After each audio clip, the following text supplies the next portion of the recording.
Congressman Mike Bost, thanks for joining us on the Illinois Channel. You're a freshman. Freshman, that's kind of strange.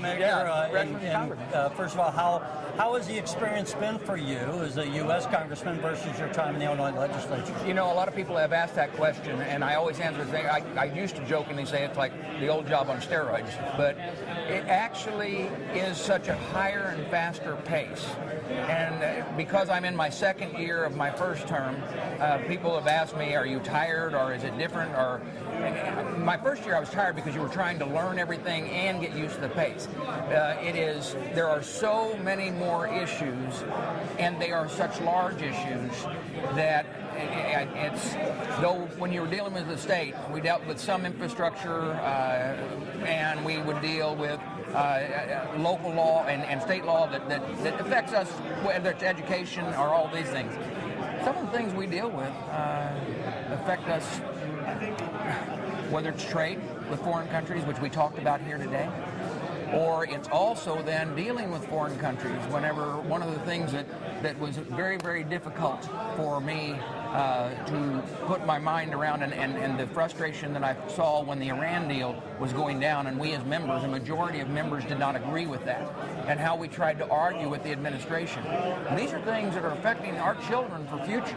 I mean, our children and grandchildren. And so when those big items come up like that, that's when you realize how important this job is and how important it is to work regardless of your policy or of your partisanship and everything like that. And one thing that's surprising, I guess, and you don't see it a lot in a lot of the way because it sells papers and it sells all the things in media. You find that there's not as much partisanship in Washington, D.C. as what is portrayed. You are able to work across the aisle, to work side by side with someone from another state and from another party. That's good to know. Or have you tried to focus on issue-wise? I mean, right. You get things brought to you, as you say, across the board. But what do you advocate? Here's the three things that the areas of committees I've been assigned to.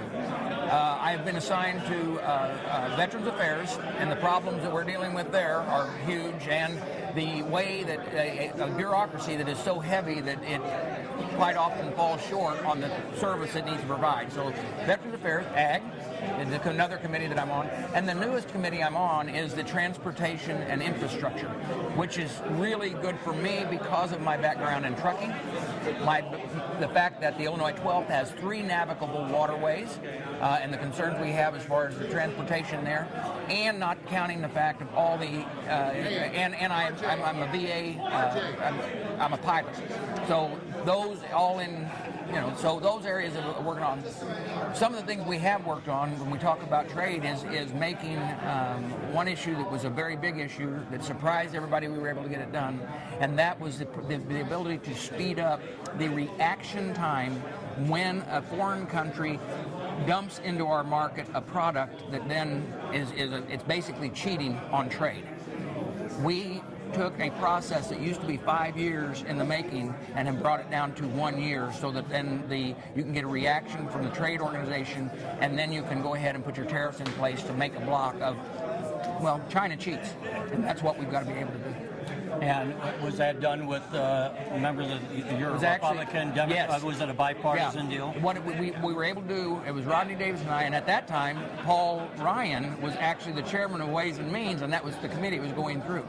We went in, along with many others that represented areas that represent steel factories, argued our point on what China was doing and how our language would change it.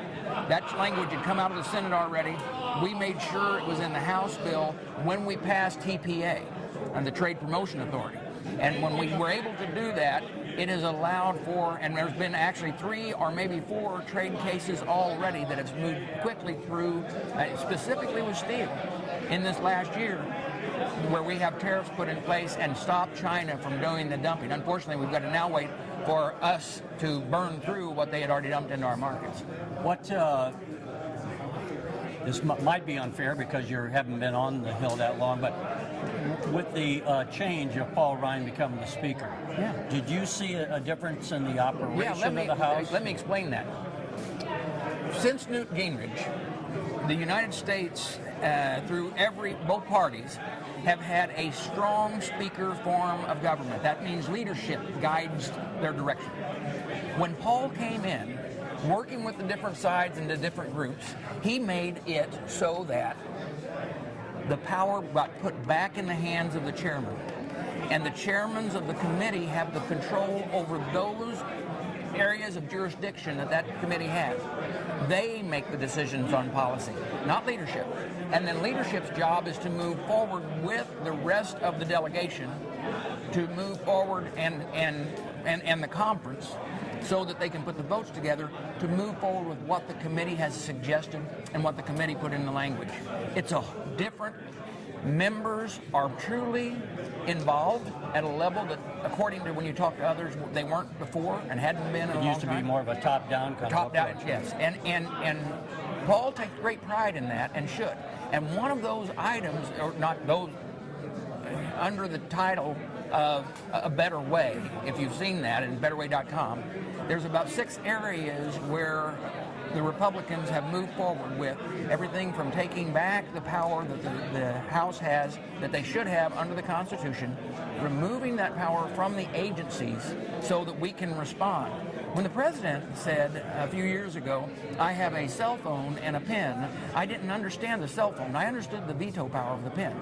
But the cell phone is that he basically calls the agency heads and said, stonewall Congress. We've seen it with the VA, we've seen it with the EPA, the list goes on and on. One of the things we're working on is to take that power back. And we also are doing it, a subject that's in that same plan is economic growth. Things that we do as a nation through these agencies that put our businesses and those people providing jobs and creating jobs in this nation at a disadvantage because of overburdensome regulation.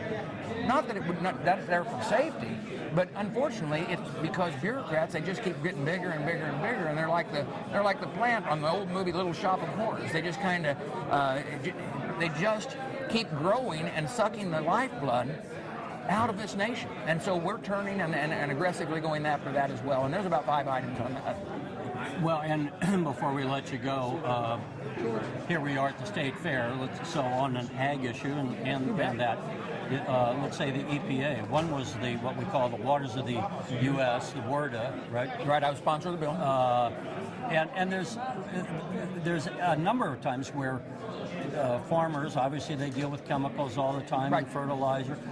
There's an issue that, as I understand it, if there's standing water, with all the rain we've had, you're going to have water standing. The EPA wants to take control, regulatory control of standing water in a farmer field. The EPA, prior to this... How do you rein them in from that? Which seems, on its face, not to editorialize, from my point, it seems to be somewhat of a ridiculous position to say that's a navigable waterway when it's standing water in a field. Exactly.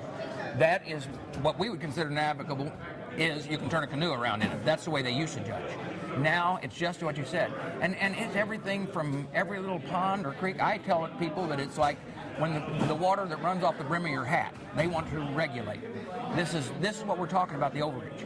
We have carried the bill, we have moved it, but it hasn't moved all the way through the process. Right now, we have at least a stay, and there is lawsuits that are out there against that overreach. And we're trying to stop it not only through legislation, but also through the courts. Because these agencies were never meant to be this big, never meant to move forward with language like this. You know, we in the state of Illinois, you're very familiar, and I know your listeners are, with JCAR.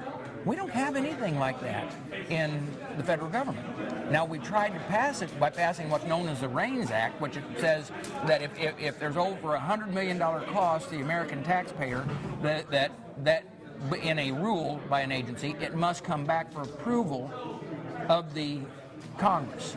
We need to have each committee of jurisdiction have something similar to what we do with JCAR in the state of Illinois, and that is we pass a law, then the agency implements the law, but when they write the rules, those rules have to come back to us so that then we can have the oversight and truly be responsible, and that's where we need to work on. All right. Congressman Mike Bost, thank you. Thank you. Appreciate it.